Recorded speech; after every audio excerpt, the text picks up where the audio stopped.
Hello, you beautiful movers. It is another Medshield Movement Connect show with me, Dr. Fez. And as always, I've brought you an incredible guest, but this one is within the medical field. We have a marathon runner, a mother of two, a biokineticist, Raeesa Solwa, who's going to allow us to pick her brain and kind of hopefully connect the dots to how you might become a marathon runner or have two kids. Get ready to know what you don't know about being body brilliant. This is the Medshield Movement Connect show, where we connect the dots between fitness, health, wellness, nutrition, and of course you.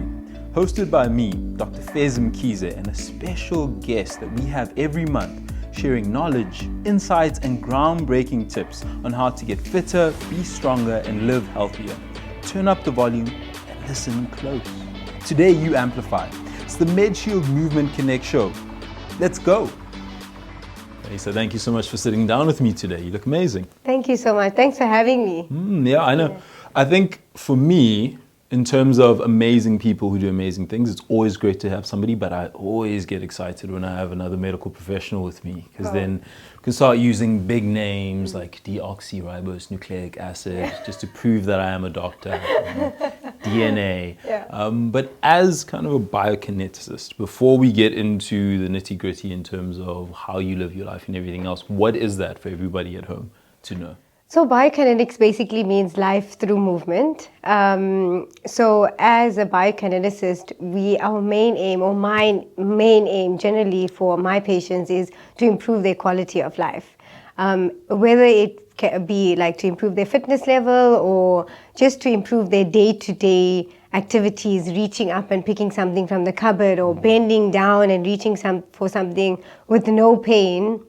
That is in itself is an achievement or a goal that some of my patients come in and they want to achieve. So it's not just about, I need to run a marathon or I need to run a 10K or whatever the case is, but it's also just your day-to-day sort of general everyday activities that you want to be comfortable in doing. And that's generally what everybody wants to feel. They want to feel good when you wake up in the morning. You don't want to feel like, my back, I can feel my back, I can't move. Yeah. You want to feel comfortable when you wake up, like, okay, I'm ready for the day kind of a thing. Course. So that's my aim as a bio, is to improve people's quality of life. That's basically what sums it up. But yeah, we go definitely deeper into like injuries and, post-op, postpartum, those kind of things. I mean, those are very specific to the patient's everyday sort of needs, specific to them. As a bio, I mean, that's basically what you want to, at the end of the day, that's what you are aiming towards. Of course. Yeah. And I feel like as somebody who knows what you do from kind of a very intimate level in terms of having referred patients, having had teams where we've had biokineticists and kind of that movement and trying to make sure that somebody's looked after, especially holistically. Big word, you guys want to look that up, holistically, word for the day. It's always great to have somebody who's able to kind of give a succinct definition like that. But you aren't just that. You are somebody who owns a business, practices our businesses. You are a marathon runner and a mother. A lot of things going on, a lot of balls in the air. What was it for you, first of all, that drove you into the medical space, into the wellness space? And how has that drive kind of helped you with all these other elements in life? So when I was really young, my mom, I think because of I was maybe I would say an introvert, and my mom thought through sports, I would kind of like open up and my personality, and that's what sports does. I mean, it does do that. I mean, it's proven that it opens up and, your personality comes out more, whatever the case is. So I went into a lot of sports. I mean, I did gymnastics, karate, swimming, and on a competitive sort of level, not just like general. Wow. So I did gymnastics for KZN. I got my KZN colors, for swimming as well. And then for karate, I went on an international training camp to Malaysia, Singapore, and Thailand. Being young, it really opened up my eyes, and I had to get out of my sort of shell and comfort zone to be able to interact with different people from different backgrounds. And yeah, so that was like basically through my schooling sort of career. And then obviously, now you're thinking about now what is it for the future. And basically sports had been in my life from a really sort of young age. I was brought up with it. So when I was choosing my career, it was between, I was really good at drawing as well, like architecture, technical drawing. I was too. So, is it? That's at least one thing. Not the karate, not the gymnast, but we're the same there, yeah. So, very particular, about that kind of thing. But I did go, you have to do your sort of internship or, get your hours in, whatever the case is, at a architectural company. So I went there and I was sitting behind this desk and looking at all these lines like in front of a computer for the whole day and for that whole week. I mean, I know there's more to it, going to site or whatever the case is, but I just felt like that was not me, at all. That was not what I'm going to be doing for the rest of my life. The furthest thing for movement. I cannot be doing that. So that's what prompted me almost into making my decision to get into sports science first. I mean, I didn't know where I was going with that. Biokinetics was not big at that time when I was still studying. A lot of people didn't even know what a bio was. When I was studying, everyone was like, but what does a bio do? Is it like a physio? And I'm like, no, it's not like a, you have to really like explain to people, what do we do? It's your final phase rehabilitation, that kind of thing. Yeah. So, for me, the sports kind of like carried me through into choosing my career path. And that's what made me choose to be a biokineticist and also to help other people to reach their goals. I always felt like that was, a little achievement for me if a patient comes in and they in so much of pain, they tell me they can't move or they can't do anything. And the next time they come in and they say, you know what, I'm feeling like 8 out of 10 now, I'm like, so much better when I get up in the morning. And that for me, that little something that I change in somebody's life, that for me is such an achievement or fulfillment into my everyday sort of life and career. So I thought that would definitely, I obviously, as you go along in your career, then you truly understand what a difference you are making in somebody's life. But yeah, that's what prompted me to actually choose biokinetics as a career itself. And it's similar, and that's why, or to me anyway, that's what it's similar to, because everybody within the wellness and health space tends to have that kind of feeling where what might seem small to others is huge to us, because it's, you've seen where somebody starts and then you watch them progress and move into a direction that's better. So I always find that that's the overlap that's there. But now, okay, there's the movement you love, you didn't want to really do architecture. Now the marathon running, I just almost kind of want to make sense, because even the gymnast and everything else, the karate, but now you decided that you want to run for many, many hours, which I've tried. It's difficult. It is. You wanted to do that because of what drive? So I started off, to be honest, my swimming coach, they told me that my kick wasn't strong enough, so I must run more. So that's what actually started me to. The running actually benefited my swimming. Okay. Right, so that's where it all started. And then from there, when I went to do my honors in Cape Town at the Sports Science Institute, surrounded by runners. I mean, everything was, almost like revolving around running. And I did have a history of it. So I thought, why not join a group? It'll help me to make friends, meet new people, interact with different kind of communities and open my mind up to people that because I was alone there, I didn't know anybody there. Coming from Durban, So that's what started me off. So I started running with these groups and that kind of thing. And then my cousin's dad from Durban came up to Cape Town for the Two Oceans Marathon. Sure. So we went to support him from the start. We were there, we got up early in the morning, did the whole thing, and just the vibe of me like watching these people like putting themselves through all of that trauma, almost you would say, to get from A to B, and all the, you have to have a lot of mental sort of strength to actually do something like that and push yourself. And I'm always looking for the challenge. Like, that's the person that I am. I'm always looking for something different, a challenge in my life. Can I do this? I always set small goals out for myself to achieve.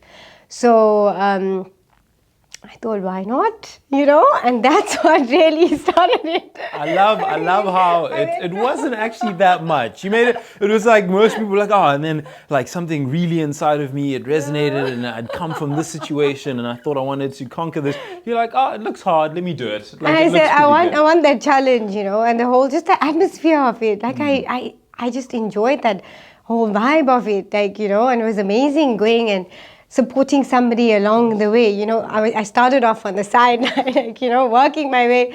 And then at the end of the day, like, I started obviously training a lot more, doing a lot more races and that kind of thing, and conquering from 21 to a 42. And then ultimately the comrades, the big one, which I did. For that one, I would say my drive or my, to get there was definitely after I gave birth to my son. Oh. So I gave birth in 2018, and coming from an Indian community, being pregnant and exercising is like a no-go. Yeah. When you are pregnant, you must sit and relax and grow this beautiful baby inside of you. Sounds like architecture all over again, like that course, yeah. So, for me, I wanted to break that stereotype. Like, I know I've learned, I've studied the, theories and that you can exercise and how beneficial it is and all of that. So, obviously, I was also sharing that on my Instagram page with, with my followers and getting like, their views on things. And obviously it wasn't only positive, there was a lot of negative, but you have to be that type of person who can take the good and the bad and handle the challenge. And the challenge again and keep pushing forward. So I exercised throughout my whole pregnancy. I ran right to the end. And then once I gave birth, I said, right, 1 year from now. He was born in May and Comrades was in June the next year. So I said, I'm going to take this 1 year. I'm going to get my body back into shape, and get not only that though, get my fitness level up and going and giving me that challenge to say that you can do it. It's not, it doesn't have to be an extreme like what I did, but you can do it. If you have that drive almost, to motivation to get you to a certain point and you put in that effort, you can achieve your goals. So for me, like giving birth to him and, dealing with being a new mom and everything else that came with it, and why are you exercising after you give birth? Like, how can you do that? Sounds like you're mimicking somebody's voice. Yeah. It's like, a lot of voices. But yeah, I just pushed through that. And that's when I got to that point where, okay, I can do this, Which is interesting because the running theme here with you, it feels like, is challenge. You didn't just decide to do it at a point where you were feeling at your peak necessarily. You were going through transitions and changes in your life and you decided to do it in that way. But what's also interesting is I'm sure a lot of people who are listening and watching are thinking the same thing in terms of maybe I do want to start kind of running or moving after, during pregnancy. What are some of the key concepts or suggestions that you would give to somebody who wants to do that? Also, while knowing that you always want to make sure you speak to your health practitioner, whichever medical person that you have within your space before you do any of those things. But what are the principles you found especially helped you? So that's number one. Getting clearance from your doctor. Yeah. You must just remember that every individual is completely different. They're all coming from a different background. And I can give my sort of side of things, but because I've always been exercising. Always been an I've athlete, always yeah. not everybody's like that. A lot of people only start exercising when they're pregnant because the doctors say it's going to be beneficial for your blood circulation and whatever the case is.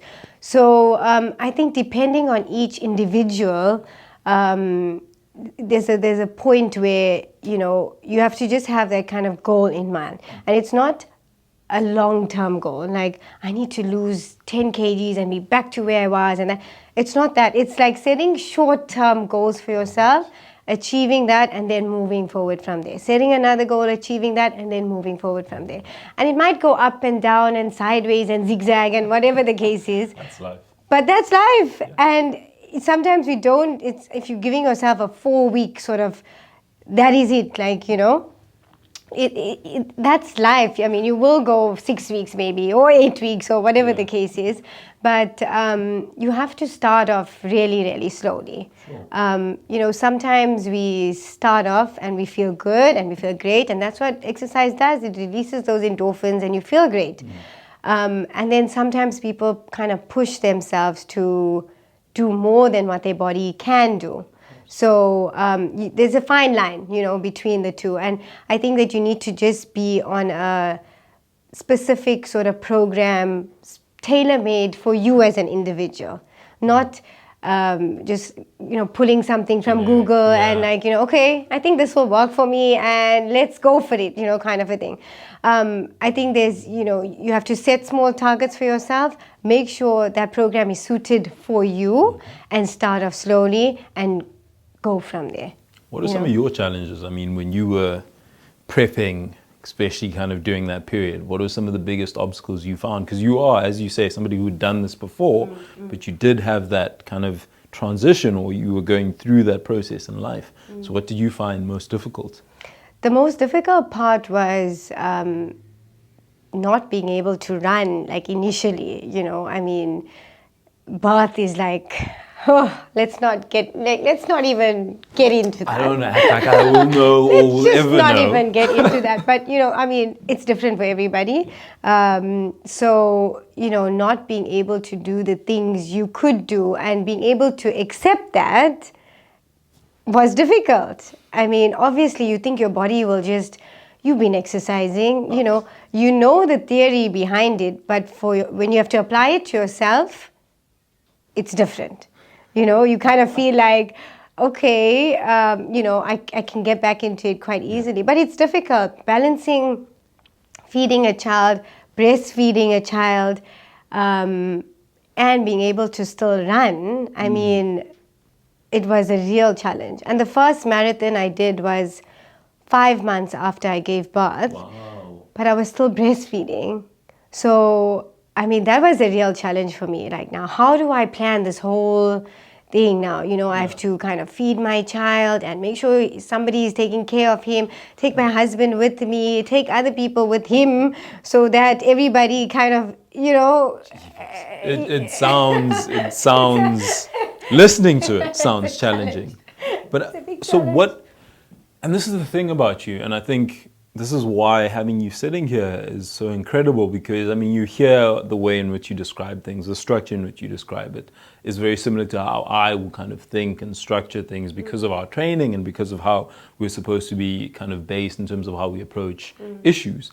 But at the same time, you are doing these things. They're not just all theoretical. How are you balancing being the mother to the newborn and breastfeeding, and then also kind of having to do work potentially, and then also making sure that you're hitting the targets you're hitting? I mean, it sounds like a web. It takes a village. That's what I can say. I mean, I have a lot of help. My in-laws are around, my parents are around. So, it helps a lot. And also that support of your family. I think that definitely, and my husband, he's been very supportive of, what I want to do and my goals that I want to achieve. Yeah. So I think that really helps me to kind of balance everything out. But also you have to have a really strong sort of mindset. Yeah. Mindset, I think, is absolutely key. When people come in, talking about, okay, they've given birth and, it's difficult and all the emotions that come with it. It is difficult. It is a difficult process, 100%. But again, you have to go according to your own body and its needs, but also have that mindset where I'm going to do this. I can do this.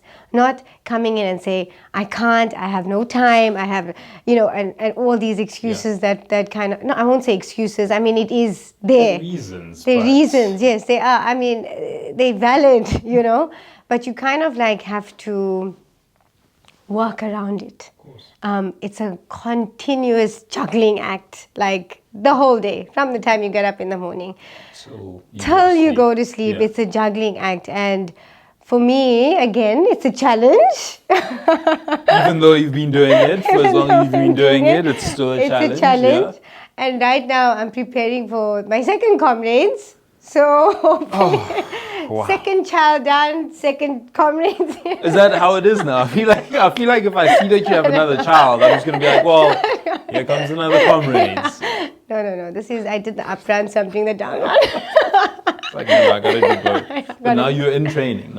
So I'm in training currently. With the second child, it's a completely different ball game. I'm sure the mothers out there will agree with me. It's again, it's a challenge, it's a juggling act, it's everything. But I think once you set your mind to something, you kind of have to pursue that and kind of, reach each small goal slowly, one at a time. And if you don't reach it, it's absolutely fine as well. I mean, for the last 2 years, I would say we were in COVID. There were no races. There was nothing, and there was no motivation almost to. Now what? Okay, I have this baby. There's no comrades next year. Now what? Like, how do I motivate myself to get back into it? Or what was that for you? Get running again. I mean, it was for my children, I guess. Again, yeah. It was definitely for them. I wanted to be strong enough for them. I wanted them to see me as also energetic and, being able to run around them and, recovering efficiently enough to be there for them. But also, when I am exercising or when I am going to the gym or whatever the case is, if I can't do it separately from them, I do incorporate them into my whole training. I mean, they are there. Even if I'm on the treadmill and they are playing around next to me, it's fine. They're seeing me that I'm exercising. They are seeing that exercise is supposed to be part of your everyday sort of life. And I would love them to grow up, even if they don't like to do any specific sport. I mean, exercise should be part of their daily life, and it's not just running. I mean, it's anything. It's walking around, jumping around, being active, moving. Exactly. Though I have to say, I don't know if you'd be happy if they didn't do any sports coming from you. It sounds like you're somebody who... But accepting, loving and accepting. I love it. Happy, loving and accepting. Yeah. But I think it is one of those things, because for me, I found that's been the biggest thing that allows me to be consistent, is making it part of life. Understanding that we're supposed to move, the body's made to move, and it's optimized when moving. So sometimes being tired can be because of lack of movement and the body's not getting what it's supposed to get. So I'm always telling everybody when they're listening, whoever wants to listen, that it's a good thing to move. It doesn't have to be crazy movements, but some sort of movement. Yes, yeah. Speaking of that, maybe I have aspirations for the comrades. What would you tell me are just some of the basic things I should do if I want to become a longer distance runner? Because I can do some 5, I can do some 10, but after that I start getting runner's knee, and I don't know if I'm pushing too hard. So what are some of the basic principles around just kind of increasing my capacity? So to get stronger and fitter, it's a lot of consistency. I would definitely say that consistency is key, especially with runners. I mean, running, you kind of like want to do it every day to say that I'm getting stronger and fitter and whatever the case is, or to run more efficiently. But you must remember, it's also about the strength training. So strength training and your running go hand in hand.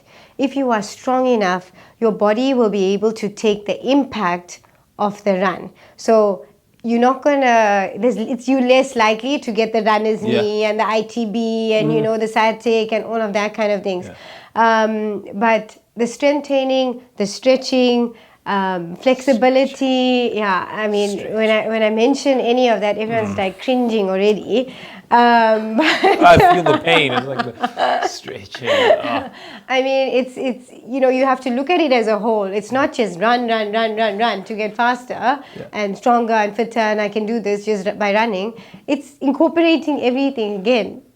Your holistic approach. Yes. It's your you come back to it. It's your holistic approach of basically what they teach you within any wellness space. Always be holistic. You have to be holistic. Okay, fine. I'll make sure I stretch a bit more because I do know that that's one of the things that always gets me a bit irked. Yes. But Raeesa, thank you so much for being with us. Just because when it comes to people within the wellness space, it's always nice to have them again. And because you are somebody who's clearly very knowledgeable and might hold me accountable for when I want to run, it would be great to have you back. But before anybody goes, I have to trial by fire you.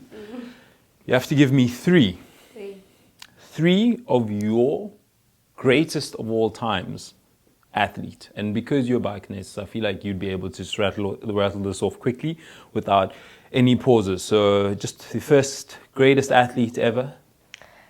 Well, my childhood greatest athlete was Penny Haynes, the swimmer. That one we haven't heard. And I feel like I'm actually disappointed that we haven't heard that. Really? That is very true. Penny, yes, Penny amazing. Haynes, I remember how inspirational she was. The other one is John G. Rhodes.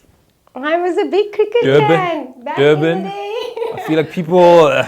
John T, I mean, I don't know if he's the greatest, but he's yours, so fair enough, we'll take him. And then last one?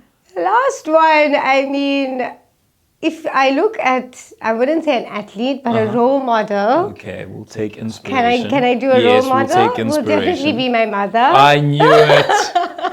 You can't say that because then everybody else looks horrible for like not starting with their mother or their father. I'm sorry, anytime I've said my greatest list, I meant my mom's on the Mount Rushmore by herself. There's like 4 heads for her. So yeah, she's definitely my inspiration, motivation, you know, gets me through most of my difficult situations. But those are 3 inspirations. And I think it's almost appropriate because you have these 2 beautiful kids that they're probably going to have your name there as well, you know, having conquered quite a few comrades, which means you might have a very big family because clearly the comrades and the kids. 2 is great. It's a good number. This is 2022. Can we please make sure that anytime we have her again, we'll ask what the count is? No. 2 is a great number. I'm happy with 2. Thank you so much for sitting down with me.